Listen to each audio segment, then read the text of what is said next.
Hello dear, welcome to Vijayeendra Kshatriya channel. This video is going to be very useful to you. I have given some very useful information at the end of the video. Watch till the end of the video. Early morning on the Christmas day, Peterson the commissioner sees a few men attacking a person. While defending himself, he swings his stick that hits a window pane of the shop beside. When Peterson, who was in uniform, rushes towards them, they all run away. A goose and an old hat were lying on the road. Peterson picks them up and brings them to Sherlock Holmes' house. Peterson's idea is that Sherlock Holmes is an intelligent detective who can find the owner of the goose and the hat. The first clue they get is the name written on the tag that was tied to the leg of the goose. The name written was Mrs. Henry Baker. But certainly this is not enough for them to reach the owner. Now Sherlock Holmes is keenly observing the old hat. After 2 days, James Watson, the inspector and Holmes's friend, comes to Sherlock Holmes' house. Sherlock Holmes explains about the clues he has got from the old hat about its owner. While Holmes is explaining about his points, Peterson enters gasping. He is quite excited. He shows a blue diamond and says that he has got it from the stomach of the goose. Holmes and Watson are wonderstruck. Holmes examines it and says that it must be the diamond stolen from Hotel Cosmopolitan. He further says that it belongs to the Countess of Morcar and adds that there is £1,000 reward on it. Sherlock Holmes gets into action, writes down a message, gives it to Peterson and says to get it published in any of the evening newspapers. This is to make Henry Baker come to Sherlock Holmes. Peterson goes to the newspaper office. When he comes back in the evening, he sees a man waiting at the gate of Holmes's house. The man introduces himself as Henry Baker. He claims that the old hat belongs to him. Sherlock Holmes says that his goose has been already eaten up, but he has another goose to compensate for it. Henry Baker happily accepts the other goose. This shows that he was not particularly interested in that goose. This also proves that he doesn't know anything about the blue diamond. Holmes asks him where from he got the goose. Henry Baker says that he got it from Alpha Inn. Mr. Windicate, the owner of the inn, runs a goose club and he is one of the members. They paid weekly installments and got a goose on Christmas. Sherlock Holmes and Watson immediately start to find Windicate. They meet Windicate and praise the geese he supplied to Henry Baker. Sherlock Holmes asks Windicate where from he got the geese. He says that he got it from Covent Gardens. He gives the address of Mr. Breckinridge who supplied him the geese.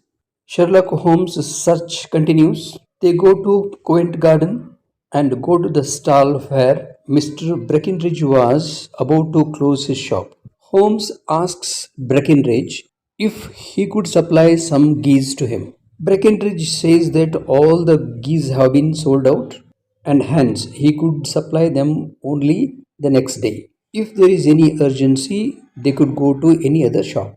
But Sherlock Holmes insists that he wants geese from Breckinridge shop only because his friend has recommended Breckinridge's name. Sherlock Holmes inquires who supplies him the geese. Breckinridge gets irritated by this question. He refuses to say anything. Sherlock Holmes is desperate to get some information.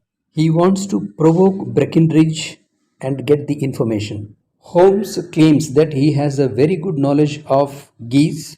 He can tell whether it is country bred or town bred after tasting its curry.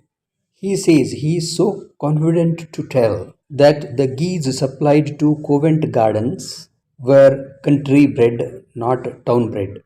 His confidence level is so high that he has a bet of £5 with his friend. This statement provokes Breckenridge. He laughs and says that the geese which were supplied to Alpha Inn were town bred, not country bred.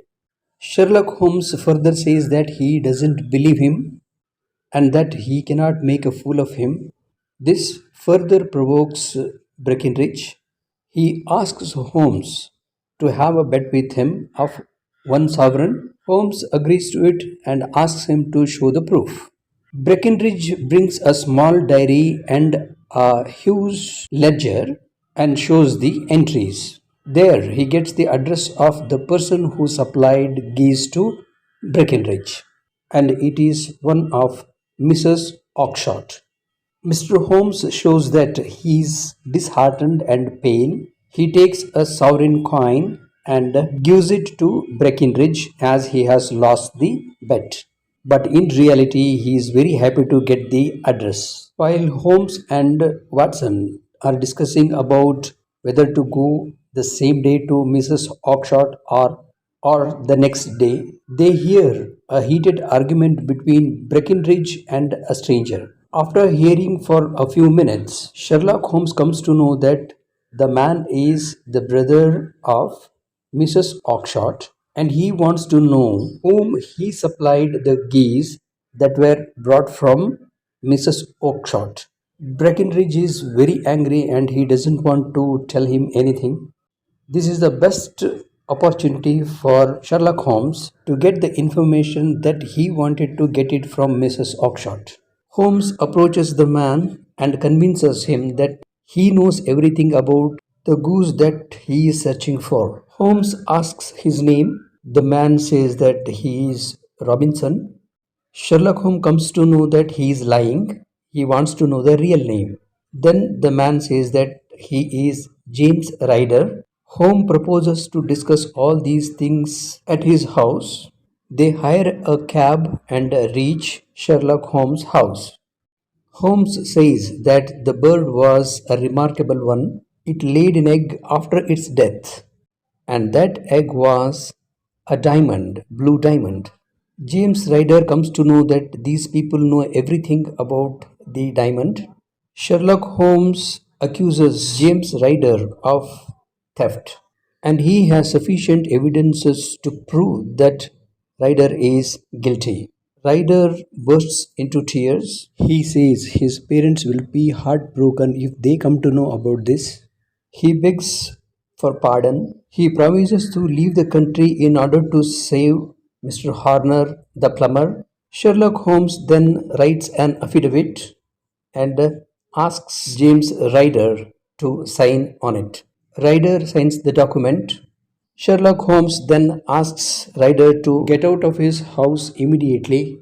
When he goes out, Watson asks Sherlock Holmes as to why he left him so easily. Sherlock Holmes says that it is not his responsibility to charge Ryder. This whole investigation should have been done by the police.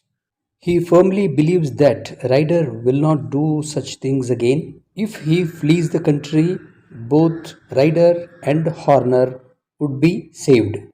And that is the reason he has taken this decision and left him free.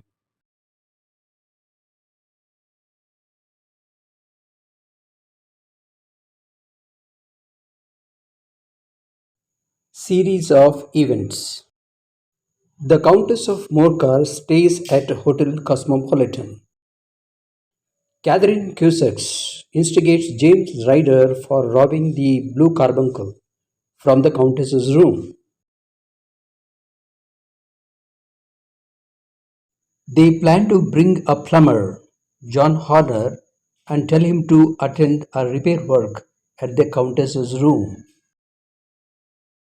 James Ryder lifts the jewel and fixes innocent Horner as the thief. Ryder goes to his sister Mrs. Oakshott and thrusts the diamond into a goose's stomach. Ryder carries the goose to his friend at Kilburn and cuts open the goose. He finds no diamond there. The goose having the diamond is sold to Breckenridge at the Covent Gardens. Breckenridge sells the geese to Windigate at the Alpha Inn. Mr. Windigate of Alpha Inn distributes the geese to the members of his goose club. The goose having diamond is taken by Mr. Henry Baker but leaves it on the road because of an attack. Mr. Peterson picks up the goose and brings it to Mr. Sherlock Holmes. After 2 days, it is cut at Mr. Peterson's house and he finds the diamond in the stomach of the goose. He brings it to Sherlock Holmes, who starts the investigation and finds the real culprit, James Ryder. James Ryder rushes back to his sister and finds no goose there. His sister says they have been sold to one Albert Breckenridge at the Covent Gardens. Ryder rushes to Breckenridge and is caught by Sherlock Holmes. But he is set free